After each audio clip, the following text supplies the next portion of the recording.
ৰাজদীপ বাইলুং বৰুৱা পুনে আপোনাৰ ওচৰলৈ আহিছোঁ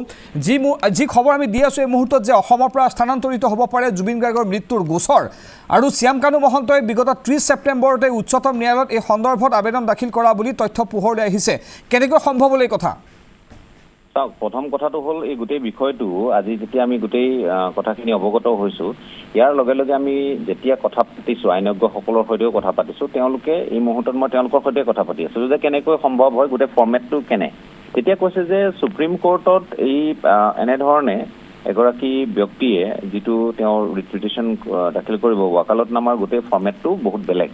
আৰু এই ফৰ্মেটটোত এটা কথাই তেখেতে আমাক জনালে দুটা কথা হ'ব পাৰে এক শ্যাম কানু মহন্তই দিল্লীত আহি নিজে ৱাকালতনামাত চহী কৰিছে দুই তেওঁ ছিংগাপুৰত যিগৰাকী হাই কমিশ্যন আছে ইণ্ডিয়ান হাই কমিশ্যন তাত তেওঁ চহী কৰিব লাগিব এই দুটাৰ বাহিৰে অন্য কোনো অপশ্যন এই মুহূৰ্তত তেখেতৰ হাতত নাই আৰু তেখেতৰ কোনো মেছেঞ্জাৰে তেখেতৰ কোনো বাৰ্তাবাহকে কথাখিনি লৈ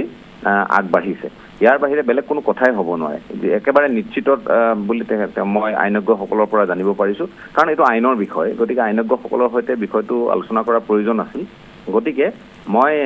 তেওঁলোকৰ সৈতে কথা পাতিছোঁ আৰু যেতিয়া জানিব খুজিলোঁ আৰু এটা কথা আমি কালি 6:47 যিখন ফ্লাইট অৱতৰণ কৰিছিল গুৱাহাটীত সেইখনতে শ্যাম কানু মহন্ত আৰু সিদ্ধাৰ্থ শৰ্মাক অনা হৈছিল আৰু শ্যাম কানু মহন্তৰ যদি আমি এতিয়াতো ওলাই পৰিব নহয় আপুনি যেতিয়া গোটেই তেওঁলোকৰ আবেদনখন পাব ৰিপিটিশ্যনখন পাব তাত সময় ক'ত তেওঁ চহী কৰিছিল লোকেশ্যন গোটেইখিনি জলজল পটপটকৈ ওলাই পৰিব এইটো আৰু আপুনি মই এতিয়া বেছি ইয়াক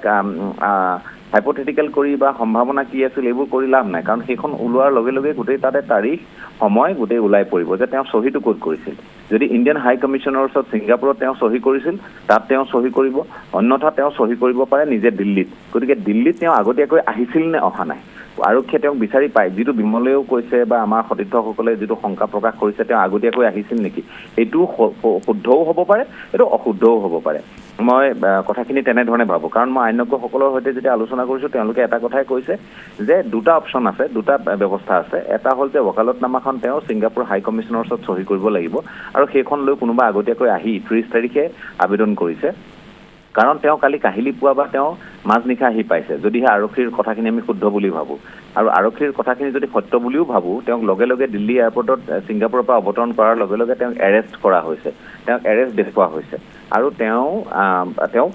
পুৱাৰ ভাগলৈ আমি আনি গুৱাহাটীত হাজিৰ কৰোৱাইছোঁ আৰু গ্ৰেপ্তাৰ বুলি আমি ডিক্লেয়াৰ কৰিছোঁ ঘোষণা কৰিছোঁ গতিকে এই গোটেই দিশটো ভাল ধৰণে যদি আমি চাওঁ গতিকে কোনো এটা কথাকে এই মুহূৰ্তত আওকাণ কৰি চলিবও নোৱাৰে হয় শ্যাম কানু মহন্ত আগতীয়াকৈ আহি দিল্লীতে বাহৰ পাতি আছিল নহয় তেওঁ ছিংগাপুৰতে আছিল আৰক্ষীয়ে কোৱা কথাটো শুদ্ধ গতিকে আৰক্ষীয়ে কোৱা কথাটো শুদ্ধ হ'বলৈ হ'লে বা SITয়ে কোৱা কথাটো শুদ্ধ হ'বলৈ হ'লে তেওঁ ছিংগাপুৰ হাই কমিশ্যনৰ ওচৰত এখন চহী কৰিব লাগিব ৱাকালতনামাখন ইয়াৰ ফৰ্মেটটো বেলেগ আৰু নহয় তেওঁ আগতীয়াকৈ আহিছিল যিটো আমি সকলোৱে শংকা কৰি আছোঁ আগতীয়াকৈ আহিছিল আৰক্ষীহে তেওঁক বিচাৰি পোৱা নাছিল তেওঁ উকিলৰ গোটেই কামখিনি কৰি ল'লে এইটো কথা হ'ব পাৰে দুয়োটা কথাৰ এটাও সম্ভাৱনীয়তাক আপুনি একে তাতে নুই কৰিব নোৱাৰে এই মুহূৰ্তত কাৰো কথা শুদ্ধ কাৰো কথা অশুদ্ধ বুলি আপুনি পোনছাটেই কৰিব নোৱাৰে কিন্তু যেতিয়া আমি আবেদনখন পাম তাত সময় লিখা থাকিব তাত ক'ত তেওঁ চহী কৰিছিল তেওঁ ইণ্ডিয়ান হাই কমিশ্যনৰ ওচৰত চহী কৰিছিল নে তেওঁ দিল্লীত চহী কৰিছিল গোটেই কথাখিনি ওলাই পৰিব নীলপল হয় আপুনি যিকেইটা কথা উল্লেখ কৰিছে ৰাজদীপ বাইলুং বৰুৱা যদিহে এই কথাকেইটা শুদ্ধ বা সঁচা যদিহে হয় বা যদিহে প্ৰমাণিত হয় তেন্তে শ্যাম কানু মহন্তক সকলোখিনি সুবিধা প্ৰদান কৰাৰ পাছত সকলোখিনি সুকলমে হৈ যোৱাৰ পাছত তেওঁক গ্ৰেপ্তাৰ কৰা হ'ল নেকি নহয় এতিয়া আপুনি এইটো কথাটো ঠিকেই যে আমি অতদিনৰ পৰা মানুহে দাবী কৰি আছিল যে তেওঁ ফেচবুক পোষ্ট কৰি আছে তেওঁ ভিডিঅ' পোষ্ট কৰি আছে তেওঁ লোকেশ্যন আমি ট্ৰেক কৰিব পৰা নাই মাজতে গুৱাহাটীত আহি পোৱা বুলি খবৰটো যিহেতু আহিছিল ভিন্ন চ'ৰ্চৰ জৰিয়তে গতিকে এনেধৰণৰ বহু কথা থাকে এই সময়ছোৱাত কাৰণ আপুনি বহুত বেলেগ ধৰণৰ এটা পৰিৱেশ অসমত যিহেতু এই ঘটনাটোক লৈ ৰচনা হ'ল কাৰণ মানুহজন হ'ল জুবিন গাৰ্গ যাৰ মৃত্যু হৈছে যাৰ অকাল মৃত্যু হৈছে সেই মানুহজন জুবিন গাৰ্গ গতিকে অসমবাসী এই গোটেই বিষয়টোক লৈ শোকস্তব্ধৰ লগতে ক্ষুব্ধ আমি বাৰম্বাৰ কৈ আছোঁ গতিকে তেওঁক সুবিধা যদি প্ৰদান কৰা হ'ল যদি আৰক্ষীয়ে সুবিধা প্ৰদান কৰিলে গতিকে তেওঁ যদি ক্ষমতাৰ যদি বা তেখেতৰ যিটো ৰিচ যি পৰ্যায়লৈ তেওঁ যাব পাৰে সেইখিনি যদি ইয়াত প্ৰয়োগ হ'ল তেতিয়াহ'লে কথাখিনি নিশ্চয়কৈ এইটো বৰ দুৰ্ভাগ্যজনক বুলি আখ্যা দিব পৰা এটা কথা আৰু যদিহে ছিংগাপুৰত থাকোঁতেই তেখেতে যদি হাই কমিশ্যনৰ জৰিয়তে কথাখিনি আগবঢ়াই নিছে সেইটোও কিন্তু সমানেই দুৰ্ভাগ্যজনক। আমি কিয় এই গোটেই ব্যৱস্থাটো ইমান শক্তিশালী ৰূপলৈ আমি নিব নোৱাৰিলোঁ? আমি যিহেতু কৈ আছোঁ যে আমাৰ এইখিনি ব্যৱস্থা বা আমি এনে MLAT আছে, আমাৰ এক্সট্ৰাডিশ্যন ট্ৰিটি আছে। এক্সট্ৰাডিশ্যন ট্ৰিটিৰ কথাটো বাৰু অহা নাই। MLATৰ জড়িত পাৰস্পৰিক সহযোগিতাৰ চুক্তিখন থকাৰ পাছতো আমি সেইখিনি কথাৰ ক্ষেত্ৰত কিয় আগতীয়াকৈ তৎপৰতা নললোঁ? কাৰণ অসমবাসীৰ খং আছে, গোটেই বিষয়টোত ক্ষোভ আছে।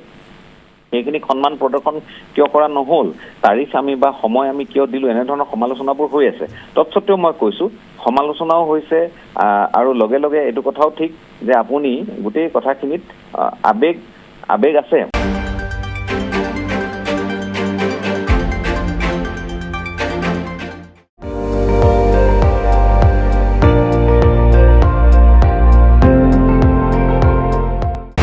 আপুনি চাই আছে ND24, সৰ্বশ্ৰেষ্ঠ নহয় সৰ্বোত্তমৰ দৌৰ।